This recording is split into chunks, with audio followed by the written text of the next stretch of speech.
പാട്ടുകളുടെ ലിറിക്സ് ഏറ്റവും കൂടുതൽ അറിയുന്നത് ആർക്കാണ്? വരികൾ. ഇവളും അധികം അങ്ങനെ പാട്ട് കേൾക്കുന്ന ആളാണെന്ന് വെച്ചാൽ അറിയില്ല. ഞാനും അധികം അങ്ങനെ കേൾക്കുന്ന ആളല്ല.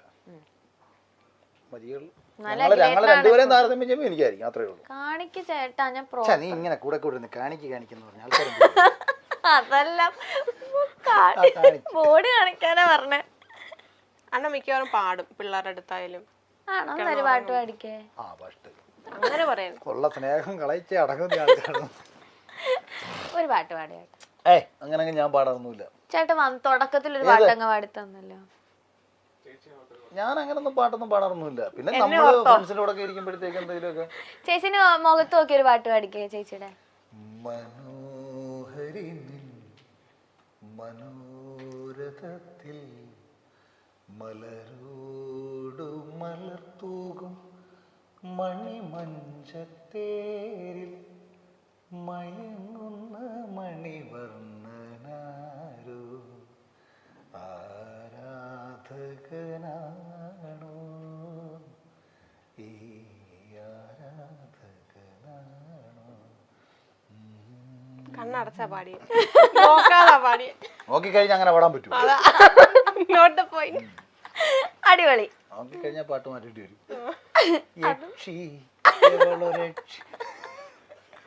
അതല്ലേ രാക്ഷസി പാട്ടാണ്. അന്ന് ചേച്ചി ഒരു പാട്ട് പാടിക്കാൻ ഞാൻ പാടില്ല. ഡാൻസ് മാത്രമേ ഉള്ളൂ. ഇത് ഇച്ചിരി വോയിസ് ഒക്കെ ഒന്ന് കറക്റ്റ് ആയിട്ടൊന്ന് ബാലൻസ് ചെയ്തിട്ട് വേണേ പുറത്തു വിടാൻ. എഡിറ്റ് ചെയ്ത്. ഓക്കെ. എവിടെയെങ്കിലും പോകാൻ ഇറങ്ങുമ്പോ ലേറ്റ് ആകുന്നത് ആരാണ്? അത് വെള്ളമായിരിക്കും. എനിക്ക് കുളിയൊക്കെ വളരെ ഫാസ്റ്റ് ആയിരിക്കും. ഡ്രസ്സിങ് ഫാസ്റ്റ് ആയിരിക്കും. അങ്ങനെ അധികം ഞങ്ങൾ അങ്ങനെ പുറത്തിറങ്ങി കറങ്ങാൻ പോയിട്ടില്ല. പിന്നെ എവിടെങ്കിലും ഒക്കെ പോകുമ്പോൾ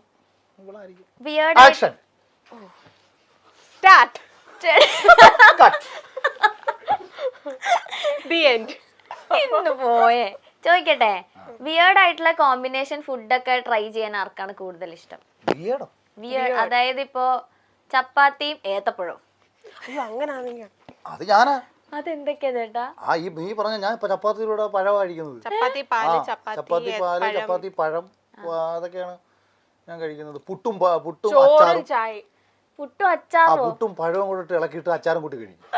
എനിക്ക് ഭയങ്കര ഇഷ്ടമാണ്. മീനാച്ചാറുള്ള സമയത്ത് ഞാൻ മിക്ക ദിവസങ്ങളും ഞാൻ രാത്രിയിൽ ഞാൻ പുട്ടും പഴവും മീനാച്ചാറുമായിരുന്നു കഴിക്കുന്നത്. ഞാൻ ബിഗ് ബോസ് ഹൗസിൽ ഒരിക്കൽ പഴം വന്ന സമയത്ത് ഷീച്ചറിൻ്റെ അടുത്ത് ഇവിടെ കൊണ്ടുവന്ന് മീനാച്ചാറും കൂട്ടി ഞാൻ ഷീച്ചറിനോട് ഞാൻ മാടി നോക്കാനുള്ള സൂപ്രധാനമായി. ഇതൊക്കെ പായസവും അച്ചാറും അതിന് ഒരുപാട് ഒരു കഴിക്കുന്നതാണ്.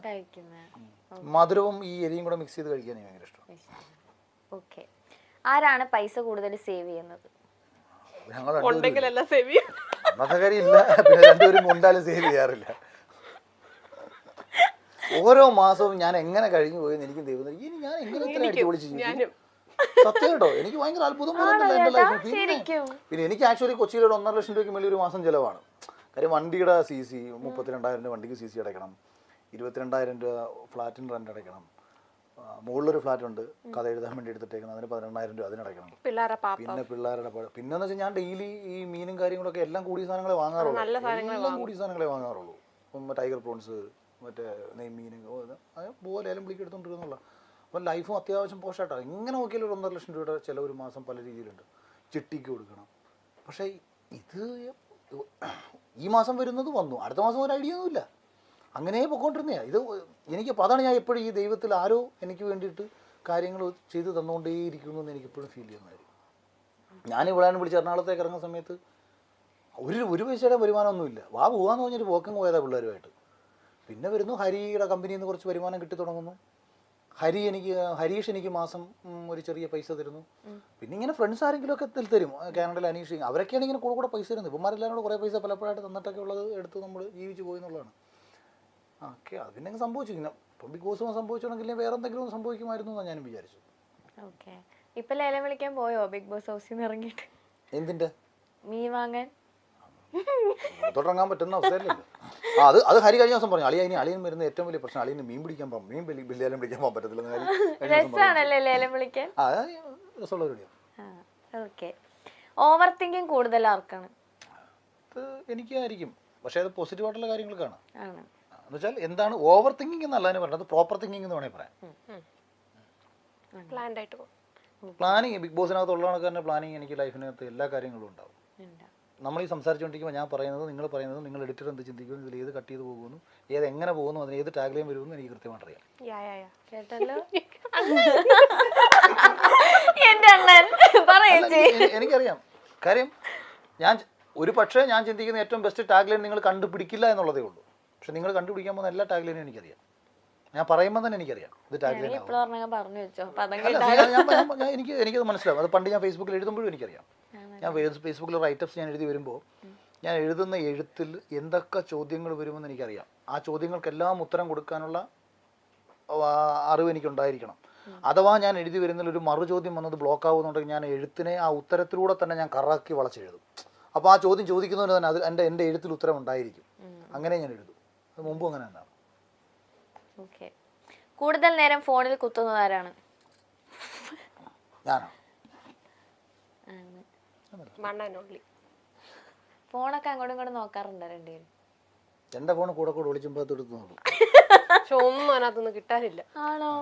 ഞാൻ നോക്കിയപ്പോഴത്തേക്കുണ്ട് ഒരു പെണ്ണ് ഇപ്പോഴൊന്നുമില്ല സിനിമ എടുക്കുന്നത്. ഞാൻ അങ്ങോട്ട് പറയാം, ഏതെങ്കിലും പെണ്ണുങ്ങൾക്ക് ആകെമാരുടെ അക്കൗണ്ടിൽ നിന്ന് മെസ്സേജ് വന്നിട്ടുണ്ടെങ്കിൽ ഞാനാണ് പരിപാടി. അതാ ഞാൻ ഇവിടെ വഴക്കുണ്ടാക്കും. നീ എന്തിനാണ് എത്രയോ പെണ്ണുങ്ങൾ ചേട്ടാ ചേട്ടാ എന്നൊക്കെ പറഞ്ഞ് കഷ്ടമല്ലയോ? എന്തോ മോളെ എന്നൊക്കെ പറഞ്ഞ് ഞാൻ അങ്ങോട്ട് ഒരു ലവ് ഒക്കെ അയച്ചു കൊടുക്കും.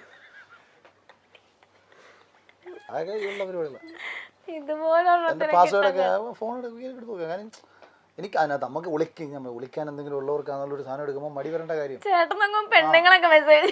ഞാൻ പിന്നെ ഇടയ്ക്ക് അങ്ങനെ കണ്ടു. ഞാൻ നോക്കിയപ്പോഴത്തേക്ക് മേളിലോട്ട് 3-4 റിപ്ലൈ. ഇതാര് കൊടുത്തു?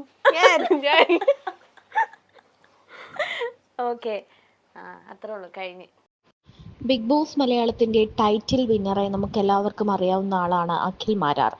ബിഗ് ബോസിലേക്ക് മത്സരിക്കാനേ വരത്തില്ല എന്ന് പറഞ്ഞ അഖിൽ മാരാർ ബിഗ് ബോസിലെത്തുകയും അടിപൊളിയായിട്ട് മത്സരിക്കുകയും പിന്നീട് ആ ട്രോഫി കൊണ്ടങ്ങ് പോവുകയും ചെയ്തിട്ടുണ്ട്. 2021 ഒരു താത്വിക അവലോകനം എന്ന സിനിമയിലൂടെയാണ് അഖിൽ മാരാർ സ്വതന്ത്ര സംവിധായകനായി മാറിയത്. ഒരു താത്വിക അവലോകനം എന്ന സിനിമയുടെ കഥ, തിരക്കഥ, സംഭാഷണം എന്നിവ നിർവഹിച്ചതും അഖിൽ തന്നെയായിരുന്നു. എഴുത്തുകാരൻ കൂടിയായ അഖിൽ അവശേഷിപ്പുകൾ എന്നൊരു പുസ്തകം എഴുതിയിട്ടുണ്ട്. സിനിമയോടുള്ള അതിയായ മോഹം കൊണ്ടാണ് അഖിൽ സിനിമയ്ക്ക് പിന്നാലെ സഞ്ചരിച്ചു തുടങ്ങിയത്. ബിഗ് ബോസ് മലയാളം സീസൺ 5 ഭാഗമായ ശേഷമാണ് കുടുംബ പ്രേക്ഷകരെ അടക്കം അഖിൽ ആരാധകരായി ലഭിച്ചു തുടങ്ങിയത്. സീസൺ 5 ടൈറ്റിൽ വിന്നറും അഖിൽ തന്നെയായിരുന്നു. സീസൺ 5 ഏറ്റവും കൂടുതൽ വൈറലായ എപ്പിസോഡ് അഖിലിന്റെ ഭാര്യയും മക്കളും ബിഗ് ബോസ് ഹൗസിൽ എത്തിയ ദിവസത്തിലേതാണ്. പിന്നീട് സോഷ്യൽ മീഡിയയിലെ ഓരോ കാര്യത്തിനോടും പ്രതികരിച്ച് അഖിൽ മാരാറും രംഗത്തെത്തിയിട്ടുണ്ട്. ഇപ്പോൾ അഖിലിന്റെയും ഭാര്യ രാജലക്ഷ്മിയുടെയും ഒരു വീഡിയോ ആണ് വൈറലാകുന്നത്. ബിഗ് ബോസിൽ അഖിൽ മത്സരിക്കുന്ന സമയത്ത് ഇരുവരും പിരിയുകയാണ് എന്ന രീതിയിലൊക്കെ നിരവധി വീഡിയോകളും പുറത്തു വന്നിരുന്നു. എന്നാൽ പിന്നീട് ബിഗ് ബോസ് മത്സരത്തിൽ നിന്നും ആ മത്സരം കഴിഞ്ഞ പാടെ ഇരുവരും തമ്മിലുള്ള സ്നേഹപൂർവ്വമായ ഒരു ബന്ധമാണ് നമ്മൾ കണ്ടത്.